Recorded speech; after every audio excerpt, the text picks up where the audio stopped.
창세기 1장 1절부터 5절까지 말씀입니다. 창세기 1장 1절부터 5절까지 말씀, 우리 한 절씩 교독하고 5절은 합독하도록 하시겠습니다. 제가 먼저 받들어 읽겠습니다. 태초에 하나님이 천지를 창조하시니라.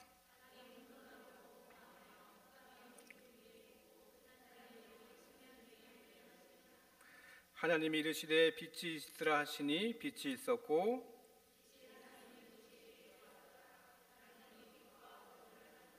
함께 읽겠습니다. 하나님이 빛이라 부르시고 어둠을 밤이라 부르시니라. 저녁이 되고 아침이 되니 이는 첫째 날이니라. 아멘.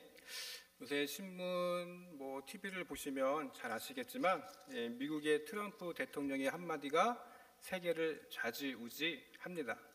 세계 정세에 많은 영향을 끼치죠. 관세에도 영향을 미치고, 또 러시아, 우크라이나 전쟁 등등의 그의 한마디에 세상의 모든 이목이 집중을 합니다. 그런데 만약에 제가 러시아, 중국을 향해서 막 거친 발언을 이 자리에서 쏟아낸다고 한들 러시아, 중국이 듣겠습니까? 그렇죠. 여러분들 비웃으실 거예요. 아무도 듣지 않습니다. 왜 그렇습니까? 최고 권력을 가진 사람이 사석이나 어떤 공석에서 말을 하면요, 그만큼 그 말에는 영향력이 큽니다. 그런데 여러분, 사람의 영향력에 따라서 그 말들이 얼마나 또 힘이 있습니까? 예를 들어 우리 광양 시장님이 말을 하면 이 광양의 그런 시정에 큰 영향을 끼치겠죠. 그리고 기업의 오너가 기업의 그런 방향성에 대해서 말을 하면은 기업이 나갈 그런 방향들의 그런 길이 될 것입니다. 그만큼 사람의 말 한마디, 권위 있는 사람의 말 한마디가 큰 영향을 끼친다는 것을 여러분 잘 아십니다. 그러면 여러분, 우리가 믿고 있는 하나님의 말씀, 그 하나님의 말씀은 얼마만큼의 영향력을 가질까요? 여러분 생각해 보셨습니까? 우리가 생각할 수도 없는 만큼 하나님의 권위와 능력이 미치는 모든 것에 하나님의 말씀이 영향력을 끼칩니다. 여러분 믿으십니까? 네. 오늘 본문 말씀 여러분들 잘 아십니다. 하나님의 말씀이 선포되면, 하나님의 말씀이 임재하면 어떠한 일이 벌어지는지를 오늘 말씀은 우리에게 확실하게 전달하고 있습니다. 여러분 잘 아시는 본문 오늘 1장 1절 말씀 어떤 말씀입니까? 잘 아시죠? 태초에 하나님이 천지를 창조하시니라. 잘 외우시고 잘 아시는 본문입니다. 이 말씀에는요, 더 이상의 부연 설명이 필요 없습니다. 각주도 필요 없어요. 왜요? 확실한 말씀이기 때문에 그렇습니다. 다른 설명이나 다른 이론으로도 설명할 수 없는 그 하나님의 말씀이 지금 이 말씀 가운데 있기 때문에 그렇습니다. 여러분 그 다음 2절을 보시면 어떻습니까? 여러분 2절 한번 같이 읽어보실까요? 시작.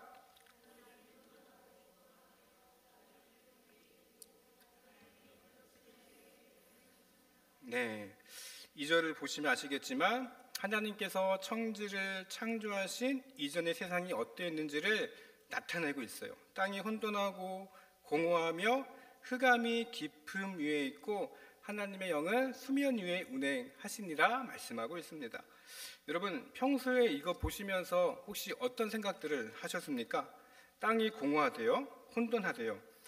하나님이 세상을 아직 창조하지 않으셨는데 땅이 등장하죠. 그리고 하나님의 영이 수면 위에 운행을 하셨는데요. 수면이 뭐예요? 물이잖아요. 물도 나왔어요.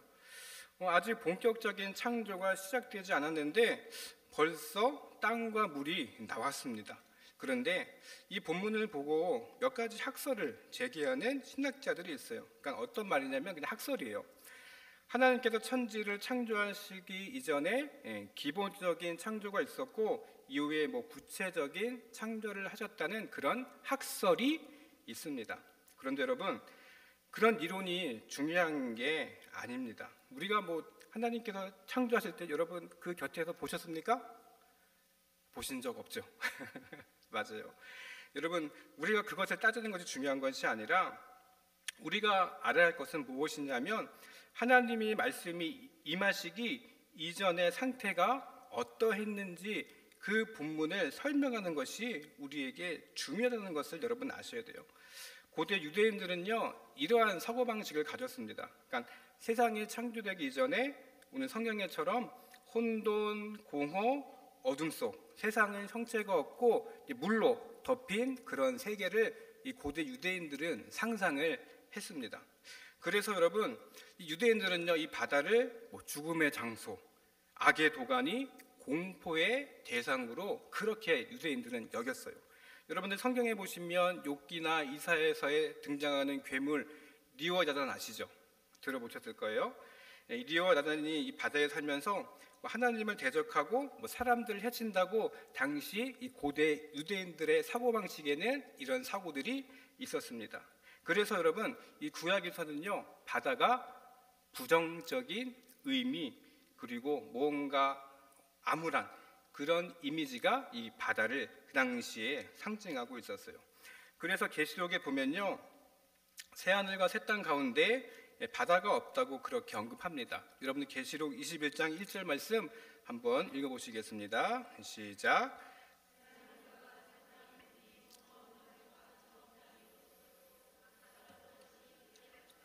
예, 하나님 나라가 바다가 없는 그런 내륙 국가가 아니라는 거예요.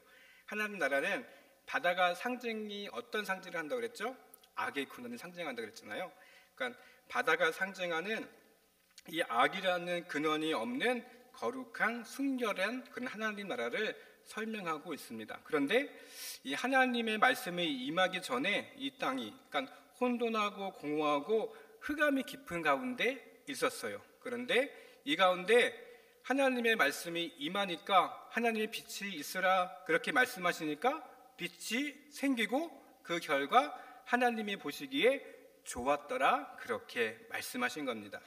하나님의 말씀이 임하니까요, 그 나타난 현상과 사실을 성경에서 이렇게 말씀하고 있는 것입니다. 오늘 본문에 하나님께서 이르시되 그랬잖아요, 그렇죠? 이르시되 NIV 성경에 보면 God said 무슨 뜻입니까? 하나님이 말씀하셨다 그 뜻이에요. 여러분, 하나님이 말씀하시니까 하나님의 말씀이 그 장소 그곳에 임한 것입니다. 하나님 말씀이 임하니까 혼돈과 공허와 어둠만이 가득했던 이 세상에 질서와 생명과 빛이 들어왔다는 것이에요. 그래서 질서, 충만, 생명의 빛이 가득한 세상이 드디어 하늘과 땅과 해와 달, 별, 동물, 식물, 사람들, 전에 없던 모든 것들이 창조된 것입니다. 그래서 하나님 보시기에 좋았더라 말씀하신 거예요. 여러분, 이것이 단지 성경에서 그냥 언급한 것으로 끝나는 것이 아니라 우리 삶에서도 적용이 됩니다.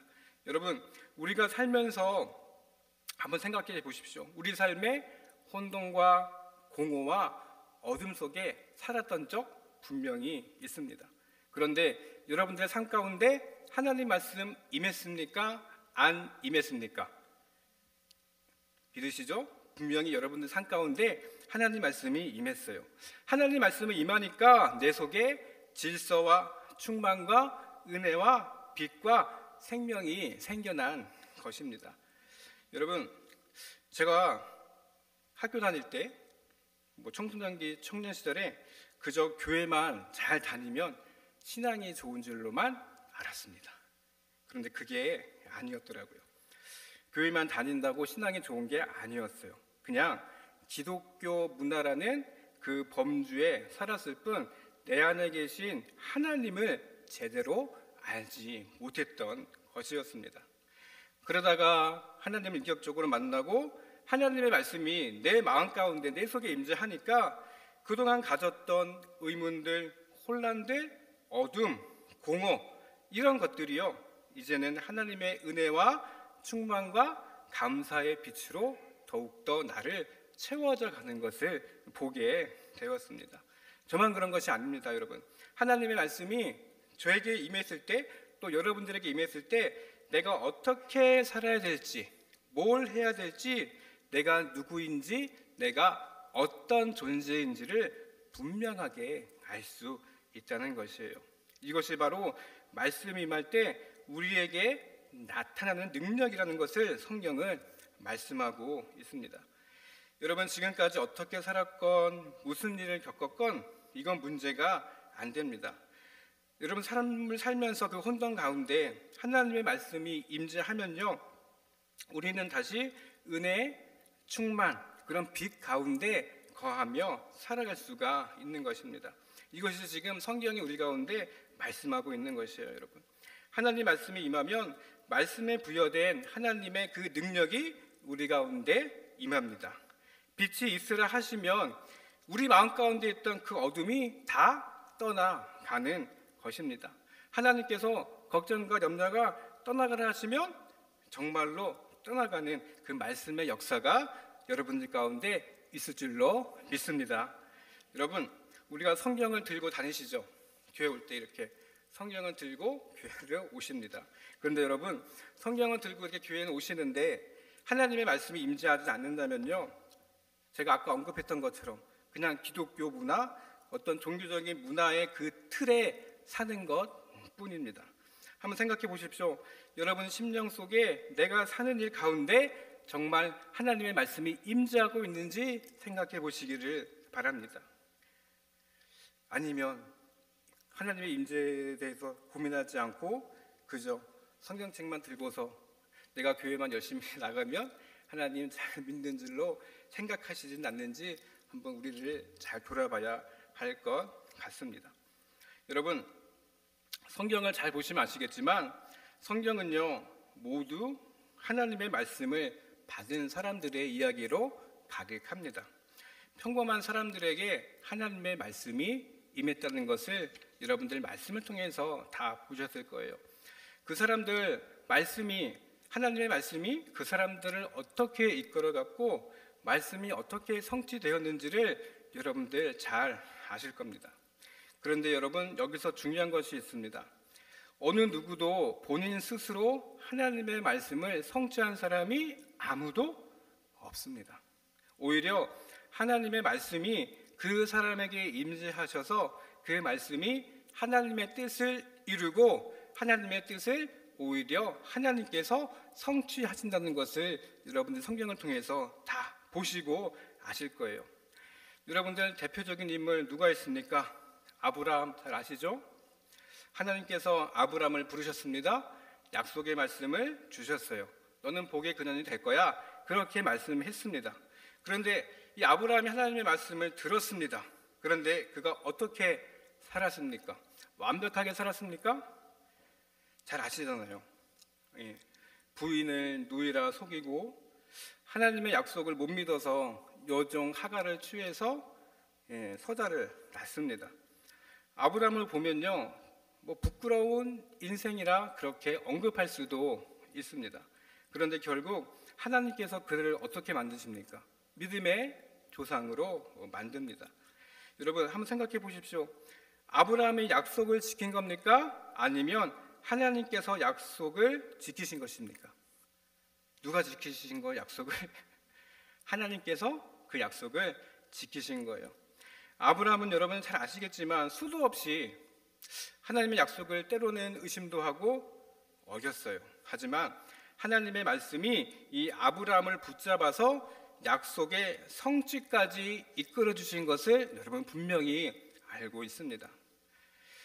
전에 교회에서 청년에게 몽골 선교 같이 가자 얘기한 적이 있어요. 그런데 그 청년이 싫다고 했습니다. 왜 싫어? 이렇게 물어보니까 저 몽골 선교 가면요 선교사로 나가야 될 것 같아요. 그런 부담감 때문에 선교를 못 가겠다. 그런 얘기를 한 적이 있어요.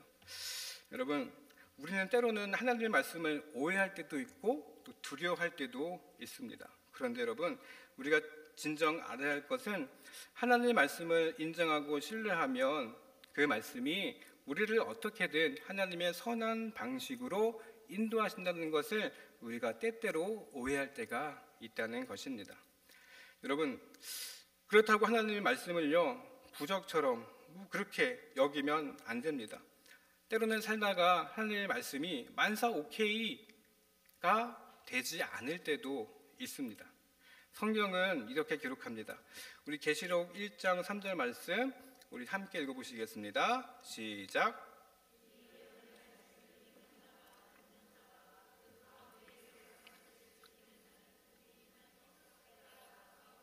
아멘. 어떤 사람에게 복이 있다고요?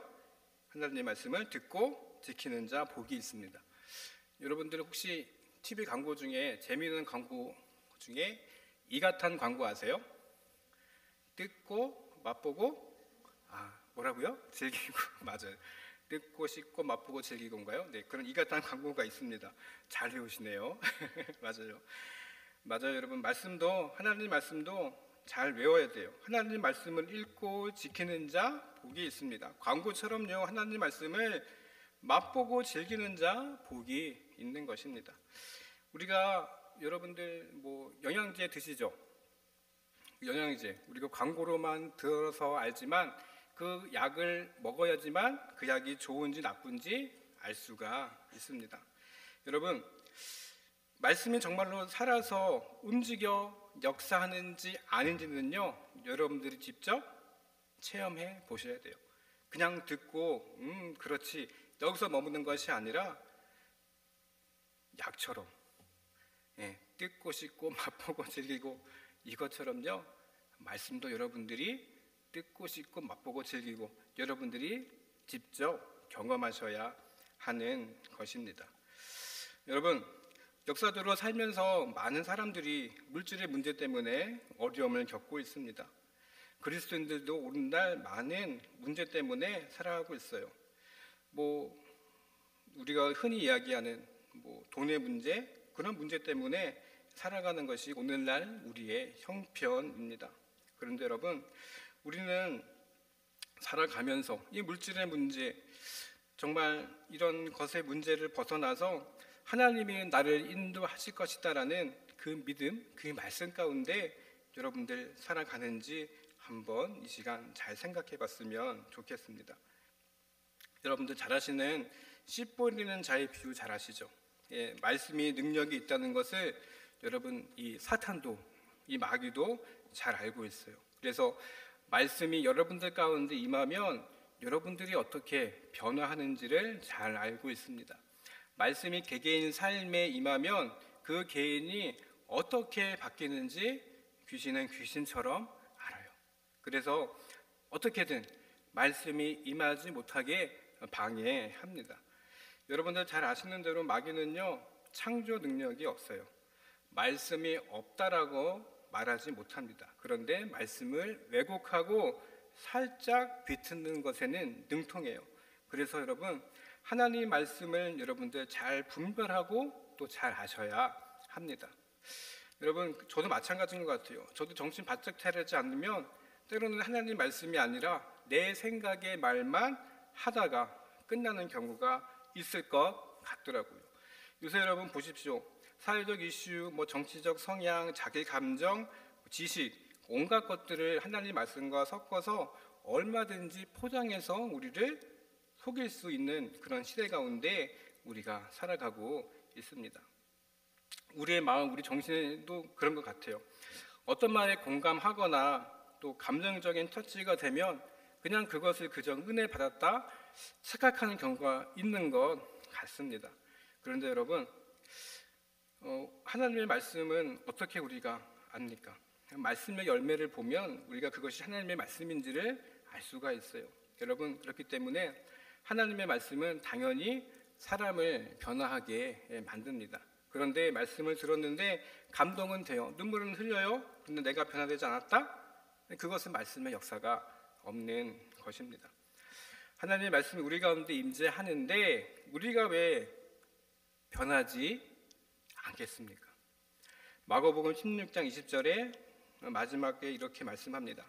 제자들이 나가 두루 전파할새 주께서 함께 역사하사 그 따르는 표적으로 말씀을 확실히 증언하시니라 말씀합니다.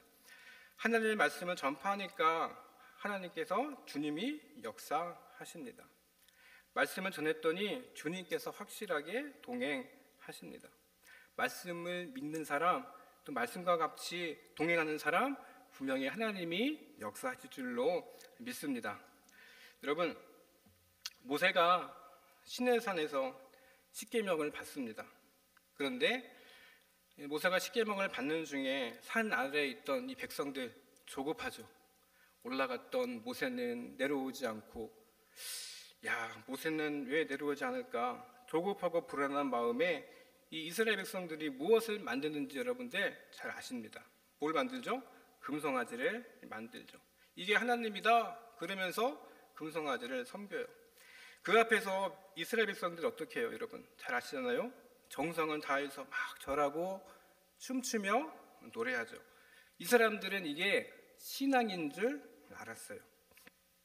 나중에 모세가 내려와서 보니까 이게 뭡니까? 엉망이잖아요. 진노했습니다. 지금 뭐 하는 거냐? 그렇게 백성들에게 비난과 하나님에 대한 그런 원망을 털어놓게 되는 것을 여러분들 말씀을 통해서 잘 보셨을 겁니다. 여러분 말씀을 임할 때까지 기다려야지 우리가 하나님의 말씀을 잘 분별할 수가 있는 것이에요. 급하다고 내 생각대로 하나님의 말씀이 임하기 전에 기다리지 못하면요, 그 뜻을 다른 것이 대신할 수가 있는 것입니다. 여러분 나에게 말씀이 임하지 않으면요, 사람의 생각, 나 자신의 생각에 이끌려 갈 수밖에 없는 것이 우리 사람입니다. 말씀이 없으니까 때로는 이스라엘 백성들처럼 금송아지를 만들어 놓고 이것이 우리를 구원할 뿐이다 그렇게 착각하게 되는 것이 사람입니다. 여러분 하나님 말씀을 믿는다고 말하는 사람이 하나님 말씀 없이 산다면요, 그것은 하나님을 무시하는 행동입니다. 신학자 마르틴 부버가 이렇게 얘기를 했습니다. 태초에 관계가 있었다. 태초에 관계가 있었대요. 사람과 사람 사이의 만남이 있었고 사람과 하나님 사이의 만남이 있었답니다. 사람은요, 만남을 통해서 자신을 알아갑니다. 여러분 제가 제 자신을 보는 게 정확할까요? 타인이 저를 보는 게 정확할까요? 우리 권사님이 저를 보는 게 정확할 거예요. 왜일까요? 저는 저에 대한 선입견과 저에 대한 그런 보호 기제가 있기 때문에 저를 될 수 있으면 뭐 좋게 보거나 막 그러겠죠. 근데 주변에 있는 사람들이 객관적으로 봤을 때 상대가 보는 눈이 더 정확하게 그렇기 때문에 관계를 통해서 사람은 정체성을 만들어 갑니다. 하나님과 인간 사이의 관계도 마찬가지예요. 우리가 말씀을 통해서 하나님을 알아감으로 말미암아 우리가 하나님의 사람으로서 그 정체성을 더욱더 만들어 가는 것입니다. 여러분 그렇기 때문에 하나님 말씀 가운데 하나님과의 관계를 통해서 내가 하나님 가운데 더욱더 견고하게 만들어져 간다는 것을 여러분들 꼭 기억하시기를 바랍니다. 요한복음 5장 25절에 예수님 이렇게 말씀하십니다. 우리 한번 같이 읽어보겠습니다. 시작.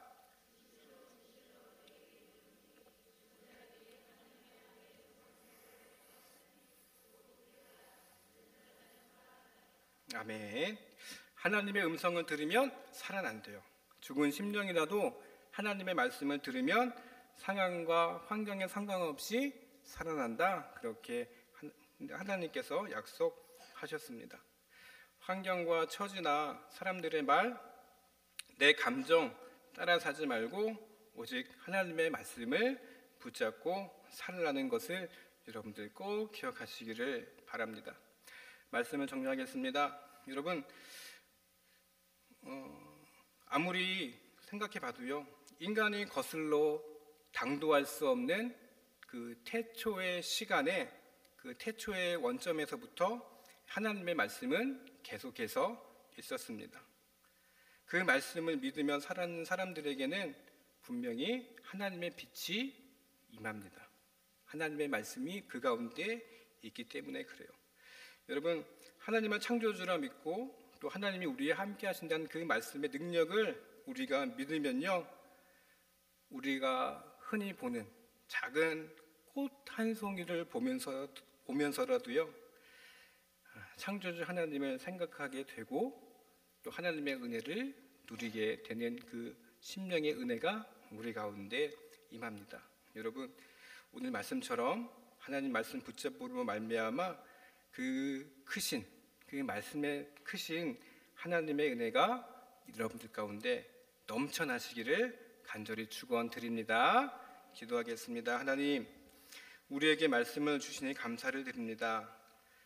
하나님, 주님의 말씀이 무의미한 말씀이 아니라 지금도 살아계셔서 역사하시는 능력의 말씀임을 우리가 알기를 원합니다.